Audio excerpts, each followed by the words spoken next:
we're tuning in the station with Larry leading the way. Every call with his predictions, he's got something to say. Lousy Larry always wins, you know he calls it every day. Lousy Larry is always right, you are always wrong. Let's talk sports all day night, join the cheerful throng. Every play he sees coming, he knows the score from the start. From footy fields to the diamond, Larry's 10 shots apart. Lousy Larry calls it right, you can't keep him in the dark. Lousy Larry is always right, you are always wrong. Let's talk sports all day night, join the cheerful throng. Call me back when you get home from Mars. Joey from the Bronx, you're on with Lousy Larry. What's up, bud? Hey, Larry. Long-time listener, first-time caller. Yo, we gotta get rid of Aaron Judge. You want to get rid of Aaron Judge? He can't run. How many bases did he steal last season? Joey, he led the league in home runs. We got enough home run hitters. We need speed, Larry. Speed kills. You're killing me, Joey. Next caller, Jimmy from Ridgewood. What's up, bud? Hey, Larry. Trade Aaron Judge. What was that guy smoking? I don't know, but I'd love some. What's up, Jimmy? We need a closer. How you going to get a closer, Jimmy? You trade all your prospects already. Well, sign one. Sign one? Your payroll is already $300 million. Does the spending ever stop? Oh, we can afford it. Trust me, Larry. We got the cash. Their payroll is bigger than the whole NL East combined. Throw money at it. Throw money at it. Throw money at it. More. Back up the dump trucks. We need another all-star closer. Gee whiz. Whatever happened to having a little patience? Building up chemistry? This is all we do now. We don't actually address the issue. We just throw money on it. This invisible blanket that makes us feel better but doesn't actually solve anything. That's the American way today. I'm so sick of it. How about this? Get better. Stop being a baby. Larry took a breath to rub his temple, exhausted, and then shook his head, agitated. We got Manny with traffic and weather, back in 10. As Manny slid in to give the traffic and weather updates, Larry left the room, as he does during almost every traffic and weather update, to stretch his legs and stay alert. Today his legs were just fine. This walk was more about letting off steam. All anyone does is complain. I'm sick of it, Ari. Listening to Larry complain about complaining was Ari, the program manager for this sports radio station, WFIM. It was currently the #1 sports radio station in the tri-state area. There was a constant battle of egos jockeying for attention at all times, including Larry. That's the job, Larry. They love you. You know what I would love, Ari? The morning slot. Larry, we've been over this. Big Cat is under contract for another year. Big Cat has been phoning it in for the last 5 years. Everyone knows that. Come on, Ari. You know I should have that morning slot. It's not my call, Larry. Besides, you know as well as I do, the Big Cat still has ratings. You gotta be patient. Everyone starts with the overnight shift. It's been 3 years in the overnight, Ari. 3! You want the morning shift? Yes. We'll go to Philly. They need a new morning guy. Philly? I'd rather walk into oncoming traffic. We're #1, Larry. Don't forget that. You're in the prime time market. Prime time? You know what's prime time, Ari? Before he could finish that thought, Carlos swung by to tell him they were going live in 30. Thank you, Carlos. Gracias, Carlos. They like when you speak in their native language, Ari. Oh, do they? You wouldn't know, Ari. You're not a worldly fellow. I'm not worldly? Ari, between us, and I say this because I consider you a friend, those Nimrods who keep shelling out big checks for Big Cat, they're going to regret not giving me that morning slot sooner. What does that mean, Larry? It means it would be nice to be appreciated. That's all I'm saying. That's not all you're saying. Talk to me. I would, but I gotta go keep this iconic sports radio station afloat. Let's chat after. Larry walked out as Ari smiled. These types of conversations always made Ari smile, even though they were becoming more consistent and a little less joking. Ari had seen on-air personalities turn into egomaniacs, and Larry was on the same trajectory. Just as he told Larry, for Ari, watching this dark evolution of personalities was the job. Starting work at midnight had its benefits. For one thing, it was quiet. This was especially advantageous for someone as braggadocious and loud as Larry Feldman, aka Lousy Larry, a self-appointed nickname from back when he was the radio DJ at his alma mater, Rutgers University. When he woke up, it felt like he had the entire world to himself, just the way he liked it. A die-hard New York sports fan through and through since he came out of the womb is another self-appointed personality sticker that Larry stuck onto himself many years ago. He was born in New Rochelle and was an avid supporter of the Mets, Jets, Knicks, and Islanders, 4 franchises who have not fared well the past several decades. Losing builds character, winning builds douches. This was a Lousy Larry line that got him some steam in the sports pundit world, and even managed to create a t-shirt that Larry would sell at events. Radio broadcasting was inspired by his father, who was a regular listener of sports radio as far back as Larry could remember. He can vividly see his father's hand turning the dial as they drove to a ball game with the windows down. Larry's father felt a kinship to those old-time radio personalities. His dad would talk to the radio as if the radio was an actual person sitting next to him in the car. He longed to create that sensation for other people, that feeling of never being alone, even when you are. Growing up as an only child in a house where the 2 parents got divorced and worked long hours, Larry latched onto sports and media to fill the gaps in friendship. For now, he was working 1 a.m. till 5 a.m., the overnight. Midnight to 1 was saved for pre-production, a loose rundown of what to discuss for that particular overnight show, a skim through the sports headlines, mainly going through who won, who lost, who did well, who stunk from all the games that night. Larry was the first one who was able to provide thoughts and opinions on the most recent action for the network. These conversations were primarily between Larry and Ari. Initially, they were very in-depth. Larry used to show up around 11 p.m. to have extra prep time. Over time, these meetings have shrunk. Larry no longer feels it's necessary to plan what he's going to say and prefers to go off the cuff. Spontaneity was his new favorite approach, which meant he would stroll into work at about 12:30 in the morning, raring to go. It took him a while to figure out what his day-to-day routine would be, as it would anyone whose hours of operation are the opposite of most people. He would leave his house, get to the station by 12:30, be on air from 1 until 5, and then get home around 6. He'd walk his dog, make breakfast for his 2 kids, and then see what all the nationally recognized sports journalists were talking about. Larry wanted to stay on top of them, so he was never just being redundant. Feeling fresh was the key to success. He wanted to feel like his thoughts were original.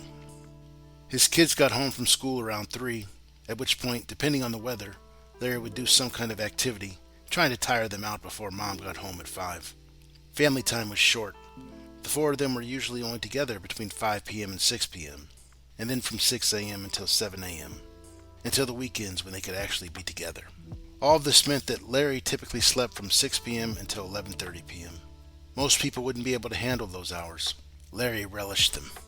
He also knew it wouldn't be too much longer until he had that coveted morning slot, the drive time golden hour, when everyone was waking up and heading to work.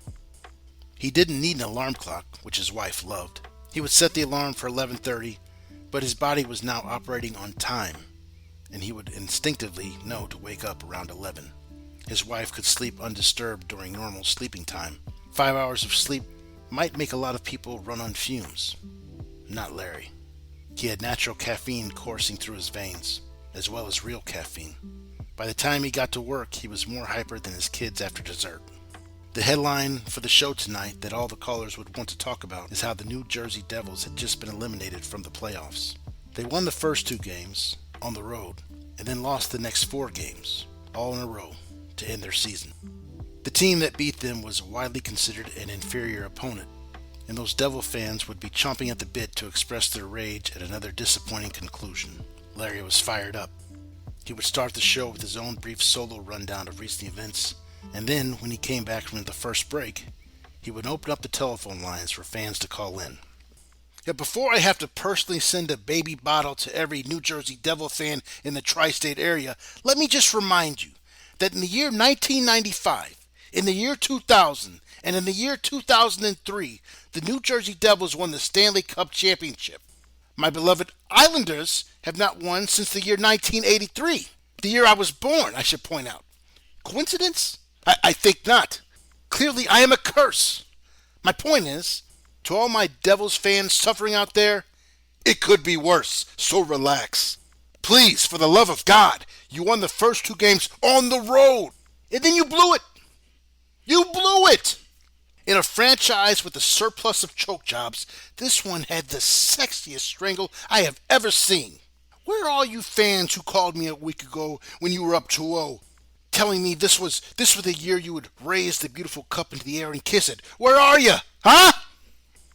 Larry laughed and sipped his coffee as his board operator Carlos laughed. Carlos is laughing? Don't hide it, Carlos. I can see you laughing. Folks, my team won 22 games this year. 22, all right? So let's curb your belly aching just a little. Please, I'm begging you. Carlos is begging you. We'll open up the lines after the break. Here's Manny with the traffic and weather. The first break was prime time for peeing. Larry would be so worked up and so full of caffeine that he always had to pee during the first break. Tonight was no different. As he leaned his head back at the stall in euphoria, he began to sing a little song. I can't get no satisfaction. I can't get no satisfaction. 'Cause I try, and I try, and I try, and I try. Larry sat down, putting on his headphones, ready to speak with the heartbroken Devil fans. We're starting crying season with Kenny from Maplewood. Get off the ledge, Kenny. Larry, I'm on the ledge. Don't jump, Kenny. Unless you're a douche, in which case maybe jump. You gotta fire the coach, Larry. That bum. That wasn't the same coach from when you were up 2-0? He buckles under pressure, Larry. You saw it. We all saw it. Get him out of there. This is what player empowerment does, folks. Never blame the players. God forbid you blame the players. You blame the coach so he can fall on the sword. God forbid we hurt the feelings of the millionaire players. God forbid! Up next we got Keith from Morristown. What size baby bottle do you want, Keith? I can't get no satisfaction. Larry knew someone from inside the station was busting his chops. The coincidence was too obvious to not be a prank. But who? It was just him, his board operator Carlos, Manny on the weather and traffic every 15, and Ari in his office down the hall. He would have seen Carlos or Manny come into the bathroom after him. Was it the janitor? Joe? Joe wouldn't prank call the station. I'm not even sure Joe had a phone, God bless his heart. No, he wasn't going to risk his job for a goof. And Ari? Ari would never call into the show, unprovoked. He had in the past when Larry was openly mocking him on air. They would have a funny back and forth, very self-deprecating. But Ari would never just call into the show as a gag. Plus, this guy did not sound like Ari. Not even close. His voice was much rougher. Finally, Larry responded. Yeah, that's a great song, Keith.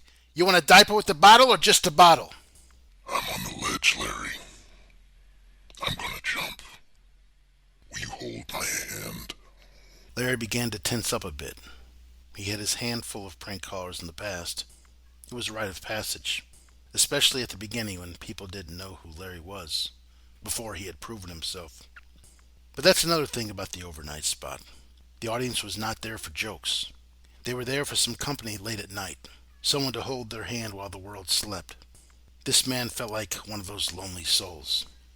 I'd love to, Keith, but I promised the Lord Almighty I would stick around until the Islanders win another cup, or until the sun collides with the earth, whichever one happens first. Carlos got a kick out of Larry, not just at this moment, but during most moments. They had become buddies over the past year, having to share these off-kilter hours together. Carlos was the only real tangible audience that Larry had, excluding Manny, but Manny never laughed. It's not so bad, Larry. And what's that, Keith? Jumping into the great unknown, that endless void of darkness. Will you jump with me, Larry? Larry made the cutthroat sign towards Carlos, indicating to drop the call. Thanks for the upbeat call, Keith. You sound like my wife when I want sex. Up next, Sam from Secaucus. Sammy, don't jump. You shouldn't cut me off, Larry. It was him. Again. Keith! I go by many names, Larry. Here's one name. Dropped. Up next, not Keith. Anyone but Keith. This is Derek from South Orange. Derek! That's 2 strikes, Larry. Larry was staring up at Carlos, who put his hands up, dumbfounded. You do not want to strike out, Larry. Yeah, thanks for the warning, weirdo. We'll be back in 5. Ari was walking to the room just as Larry was. Ari struck first so Larry could not be the bad guy. This was a good cop, bad cop routine they had perfected when an employee needed guidance. The hell was that, Carlos? I'm sorry. He's got 3 different lines. Look. Ari and Larry looked at the call log. There were 3 different phone numbers, each one for each call. Ari continued asking questions. But it's the same guy. You know the voice, right? No, he must have had some kind of speech modifier. He sounded completely different each time. I'm sorry. I had no idea. So we're good then? We're no longer running a prank show? Ari was upset. He rarely got upset. In fact, he was only pretending to be upset because Larry had asked him to handle issues so that Larry could always be the good guy. I told you guys we should have an engineer and a board operator. You said it was unnecessary. It is, Larry told Ari. We're good. You go back to skimming dirty magazines. Ari smiled and then turned to Manny, who sat in the love seat behind Carlos, reading a novel called Sleep Tight. Good book, Manny? Manny nodded and then went back to reading. Ari left the room. Larry patted Carlos on the shoulder and then went back into the studio. Sorry about that, folks. Let's talk losers. Up first, we got Sean from Asbury Park. Talk losing to me, Sean. Didn't I warn you, Larry?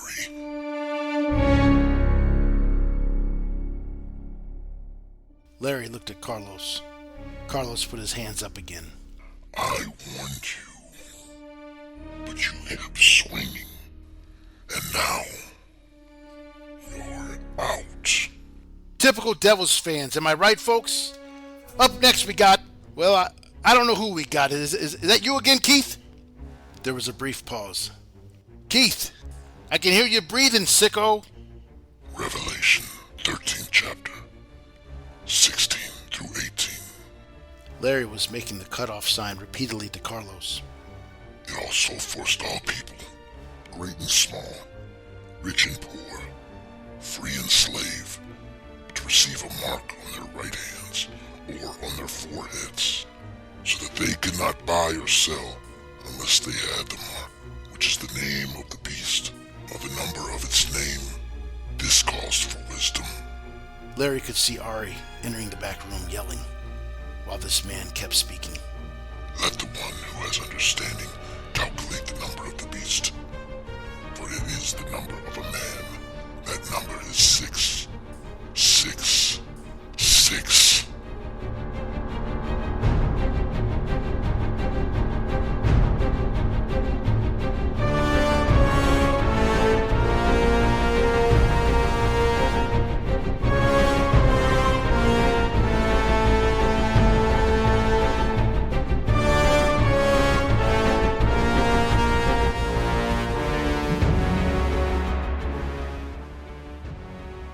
What the hell is going on, Carlos? Are we giving this lunatic a platform? Carlos explained, pointing at the switchboard. Look at the numbers! They looked. Every phone number was the same. 666, 666, 666. I'll call Mo and tell him someone hacked our network. No more calls tonight, Larry. Fly solo. Ari walked out as Larry and Carlos looked at each other. That's a first, Larry told him. Carlos apologized. Larry told him not to. It'll be a good story that they can laugh about later. After about 10 minutes, Larry sat down in his chair and put on the headphones. It was only 1:30, which meant Larry had to carry the next 3.5 hours by himself. No calls, just him. Good news and bad news, folks. The bad news, we're not taking calls until later in the show. The good news, you get more of my insufferable jabbering. Like most things in life, it evens out. So if you're a Devils fan, the question becomes, what do you do now? For me, it's simple. Hi, Larry. Larry tossed off his headphones and looked at Carlos, who stared back at him confused. You didn't hear that? Carlos couldn't understand what he said or meant, so Larry walked into the back room again. He was on. On? Who? I heard him through my headphones. The guy? Yes, Carlos, the guy. We cut the lines, Larry. I'm telling you, I heard him in my headphones. Ari walked in. What now? I heard him. Heard who? Him, the guy, sicko. Ari turned and asked Carlos, did we cut the lines? Carlos nodded. Cut the lines. How'd you hear him? You're both looking at me like I got 3 heads. I am telling you, this guy has hacked our system and is now working directly into my headset. Ari turned and asked Carlos, is that possible? Carlos shook his head no. That's not possible, Larry. You think I'm making it up? Why would I make that up? Can we play it back, Carlos? Can we hear the guy? I can try, Carlos said. When he played back the audio, there was nothing. Just Larry. I'm telling you, I heard him. They went in circles. Larry trying to convince them he heard the guy's voice. Ari telling him that's not possible. Carlos trying to explain from a technical level how it was not possible. As much as they talked, nobody seemed to be actually listening to anyone. It was getting tense. Finally, Ari threw down the closest thing to a hammer. Larry, we got a show to do. I'm not going back into the air until we make sure that lunatic is gone. Larry, you can see. Larry cut off Carlos. Told him, if you tell me again we can cut the lines, I'm going to throw your computer out the window. Ari tried to play therapist and asked him, what do you want to do, Larry? Run a best of until Mo gets here and cleans this mess up. Option 2 is we go live again, and then I toss off my headphones. Is that good radio? Me tossing my headphones off after 10 seconds? Mo will sort this out, and then I go back on. Until then, best of. What do you say, Manny? You've been so helpful this whole time. Still sitting there reading his book was Manny. He looked up, paused, and said, should I still do the weather? Ari had no choice but to comply. They put on a best of Larry compilation tape. Ari went back into his office. Larry sat on the leather couch in the green room. His brain was not used to being so stationary at these hours of the night. His legs were shaking. His hands were fidgeting. All he could do was watch sports highlights on ESPN, so he did something he had never done before at work. He fell asleep.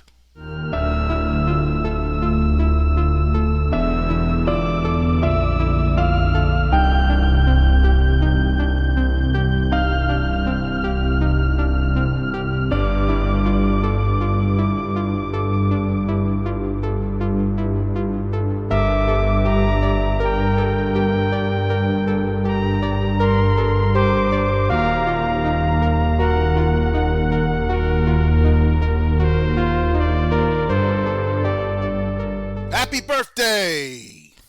That's what you would normally hear after party horns were being blown in your face. Standing there laughing was Ari as Larry shot up, clutching his chest. Are you trying to kill me, Ari? We're good to go. Head on in. Are you sure? Larry emphasized. Mo rebooted the network. Manny just did traffic and weather. No lunatics on the other end. You're good. Larry checked his watch. It's 4. You want me to break back in from a best of for an hour of calls? Would you rather Big Cat got all the calls? Larry sat back into his chair and slid on the headphones. Carlos saluted him from behind the soundproof glass and queued him up. All right, losers, it's Larry. We got an hour left to hand out some baby bottles. God forbid you go almost a decade without a Stanley Cup. God forbid! What kind of world are we living in? Won't you show us your benevolence, almighty Lord? Carlos was laughing. The sports radio world was back on its axis. Larry crushed the last hour. Larry and Big Cat never crossed paths. Larry had been known to poke the bear here and there. Word would get back to Big Cat sometimes, but he never took it seriously. Just a peasant looking for scraps was the rumored response that got back to an amused Larry. Larry finished at 5, out the door by 5:15. Big Cat got in at 5:30, on the air by 6. The two massive egos shall never cross during that half hour of transition. Until today. As Larry got off the elevator, Big Cat was getting on. They did not acknowledge each other. Larry just smiled. This felt like a passing of the torch. He could sense an unease in Big Cat, this mythical sports radio personality who had been almost single-handedly responsible for how sports radio is broadcast and marketed today. All in all, today was a fine morning for lousy Larry. May in New York is a beautiful thing. The weather was perfect, and Larry never caught traffic going home. One of the gems about his offbeat work hours. There was no miserable commute. As he drove out, everyone else was driving in. He had a clear shot home and could get there in under 40 minutes. Today was no exception. As he pulled out of the garage, he couldn't help but wonder what Big Cat would be talking about when he came on the air at 6. Larry turned the dial to his own station eagerly, waiting for the filler news, weather, and highlights to finish until Big Cat sat down. Larry was about to pull into his garage when the clock struck 6. Larry turned to the volume. Let the one who has understanding calculate the number of the beast, for it is the number of a man. That number is 666. Larry just stared at his car radio in shock. It was him. You told me not to jump, Larry. Don't you remember? Larry turned the dial.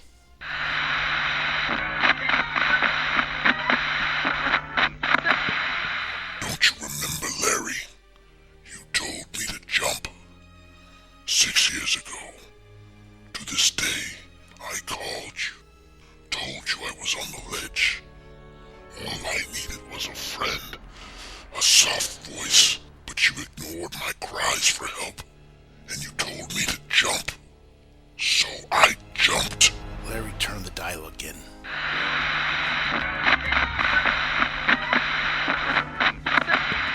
It didn't matter. Every station was this man. And now, here I lay, in the darkness. Larry's window began to roll down. Larry tried to stop it, but they kept going up. This endless black void. Won't you hold my hand, Larry? Larry tried to turn off his engine, but it would not shut off. He tried to unbuckle his seatbelt, but it wouldn't unlock. He screamed for help, but the volume was too loud to hear his cries. The engine kept running as Larry sat in the front seat of his car inside the garage. Nobody saw it coming. Beloved father, husband, had his dream job. From the outside, it seemed like the perfect life. To this day, nobody can figure out why Larry committed suicide in his garage. His wife had to sell the house. She couldn't bear to live there anymore, in that place where she had found him. That place where her family had created so many happy memories. They had to start a whole new life without Larry, forever wondering why someone so happy would end it all. And jump into the darkness. Well, we're tuning in the station with Larry leading the way. Every call with his predictions, he's got something to say. Lousy Larry always wins, you know he calls it every day. Lousy Larry is always right, you are always wrong. Let's talk sports all day night, join the cheerful throng. Every play he sees coming, he knows the score from the start. From footy fields to the diamond, Larry's 10 shots apart. Lousy Larry calls it pride, you can't keep him in the dark. Lousy Larry is always right, you are always wrong. Let's talk sports all day night, join the cheerful throng.